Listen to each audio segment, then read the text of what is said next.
এখন পিটুনিয়া গাছে সব ফুল চলিয়ে এসেছে, দেখতে পাচ্ছি ম্যাক্সিমাম ফুল চলে এসেছে, আর 2-4টে বাকি আছে। এই ফেব্রুয়ারি মাসটা ভালোই খেলবে ফুল, ঠান্ডাও মোটামুটি আছে। এখন সব ফুল ফুটে যাওয়ার পর আর সর্ষে খোল জল আমি 3 দিন ভিজিয়ে 4th দিনের মাথায় দিতে বলেছিলাম, সেই খোল জল আর না দেওয়াই ভালো। এখন শুধু যেসব গাছের ফুল শুকিয়ে যাচ্ছে সেটাকে ফেলে দেবেন। এইসব গাছের যেসব ফুল শুকিয়ে গেছে এইভাবে পরিষ্কার করে দেবেন। গাছের নিচে আগাছা যাতে না হয় দেখতে হবে। আর 10 দিন পর পর মাটিটা একটু খুশে দেবেন। আর এখন যেটা কাজ করবে,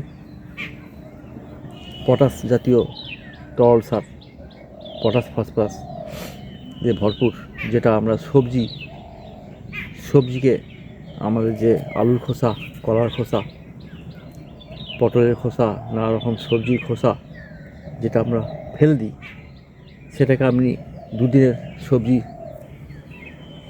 যদি একসাথে জমিয়ে সেটাকে যদি কোনো পাত্রের মধ্যে জল বা ছোট বালতি বা প্লাস্টিকের রঙের বালতি, খালি রঙের বালতি হলেও চলবে, 2 লিটার জলে ওই 500 গ্রাম 600 গ্রাম এর মতো সবজি খোলা, মোটামুটি রান্নাঘরে একটা বাস্কেট রাখুন, বাস্কেটের মধ্যে সবজি খোলা 2 দিনের জমিয়ে সেটা জলে 2 লিটার জলে ভিজিয়ে দিন।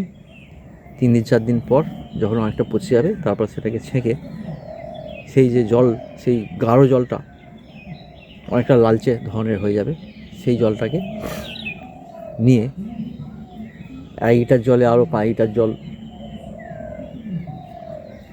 বা তারপর বেশি জল দিয়ে পাতলা করে 5 থেকে 10 লিটার জলও মেশাতে পারেন 1 লিটার জলের সাথে, পাতলা করে সেই জল একটা গাছে 1 কাপ 2 কাপ, চায়ের কাপের 2 কাপ করে দিন। এইভাবে পলিপ্যাকের যে আমি বসিয়েছি পিটুনিয়া, দেখুন পলিপ্যাকেরও খুব ভালো সাইজে ফুল আসছে। আপনি মাটির টবে বসাতে পারেন, যেখানেই বসান না কেন, মাটিটা যখন একটু শুকিয়ে যাবে তখন সেখানে ওই জল 2 কাপ করে দিয়ে দিন, আর একটু মাটিটা খুশে দিন। খুশে দেওয়ার পর 2 কাপ করে জল দিয়ে দিন, ছেড়ে দিন। তারপর দিন নর্মাল জল যেমন দেন সেইভাবে দিন। এইভাবে 15 দিন পর পর যদি সবজির তরল জৈব সার যদি দিতে থাকেন, তাহলে এই ফুলের সাইজ, ফুলের লাস্টিং, ফুলের গ্রোথ খুব ভালো থাকবে, ফুলের রং খুব খেলবে। এইভাবে ফুলের রং খুব খেলবে। এখন এটাই পরিচর্যা বলতে এটাই ফেব্রুয়ারি থেকে মার্চের 15 তারিখ পর্যন্ত। তারপর গরম পড়ে গেলে আস্তে আস্তে ফুল শুকিয়ে যাবে, তখন অল সিজন যে ফুল সেইগুলোর দিকে ধ্যান দিতে হবে। এটাই ছিল আজকের পিটুনিয়ার ব্যাপারে যেটুকু নলেজ আমার ছিল বললাম। সাবস্ক্রাইব করে পাশে থাকবেন, সকলে ভালো থাকবেন। থ্যাংক ইউ, ধন্যবাদ।